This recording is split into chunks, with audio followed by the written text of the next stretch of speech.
Terrence Howard, always a pleasure, man, to sit down and talk to you, to see your work, your art on screen. And when I checked out this Empire, I literally just like felt like that hustle and flow reunion of just you and Taraji, like in your chemistry. That I forgot how great your chemistry was on that screen, but to see y'all together was just like y'all was the thing I wanted to see way more of. You know? Yeah, that's the craziest thing. They gave us they had us do a chemistry read. After I was like, okay, really? But Taraji was the one that actually turned Lee on to. Lee was talking to Taraji about her playing this role, and she was like, and they were thinking about doing somebody else, and she was like, "You guys are stupid if you don't do Terrence. If you don't do Terrence." And now, you know, after pushing and pulling, it all worked out, and the chemistry that we have together really. We have so much fun. I was screaming all yesterday how fun this set is. It's the most fun set I've ever been on in my entire life, even though it's absolute chaos and drama with what we're shooting. Yeah. The emotionality, what we feel there, it's beautiful. I feel like, I know TV has been getting bolder in its choices over the years, and this show kind of like exemplifies a lot of bold choices for a broad audience, and in particular African-American audience, when you're dealing with homosexuality, you're dealing with music, you're dealing with family legacies, all things that we don't really have that big conversations about often. You know, how much of a role do you think this show is going to play in starting new conversations? Like I mean, I think if at the end of whatever day we come on, I don't know if it's Sunday, we come on after American Idol. What day does American Idol do? Well, we come on after American Idol. The next morning, if their talk shows aren't talking about the content of some of the stuff inside the show, then we haven't done our job. Fox has really pushed the envelope. I mean, Fox normally, I haven't seen too many black shows on Fox, and you know, this one showing a black family in such a positive light and in a negative light. But we push the boundaries with our views, because I think my character is like Archie Bunker in a way, and it's become politically correct to always talk about you're in favor of someone's choices and life choices. But then there's a minority out there, or maybe a majority out there.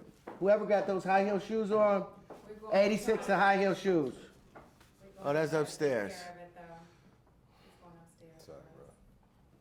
Because it's just a waste of time talking. There's a group of individuals out there, and we don't know whether they're minorities or whether they are a majority of the people in America, and not to mention the world, who has mixed feelings about homosexuality and the morality of it, and whether it's something that should be applauded or whether it's something that should be fought, you know, that's going to change the entire course of human history. So I love the fact that my character is speaking for that unspoken group, you know, in his views about it, and he's unabashed in how he feels about it, and it would be nice to spark up conversation concerning some of those things. Do you think it's a different conversation dealing with that in the black community than it is in the majority?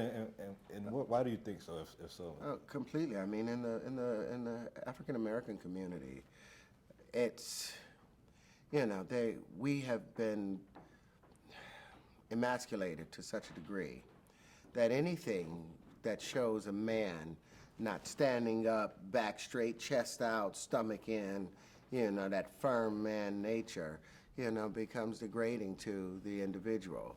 And we expect more out of black men. You know, we are supposed to be seen in a position of power, and you consider homosexuality, you consider that more of a weaker or a softer, more delicate nature. So we really frown upon that because it's been such a short period of time in which black men have actually been able to be called a man.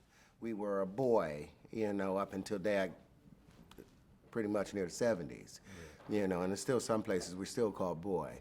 So when anyone that doesn't want to fit the full description that society has placed on what a man is, you know, they get shut down, and we do that in a big way within the black community. I feel sorry for anyone who takes that homosexual choice in their life within the black community, because you are on your own for the most part. Now there's a larger group speaking up, but that's a lonely road.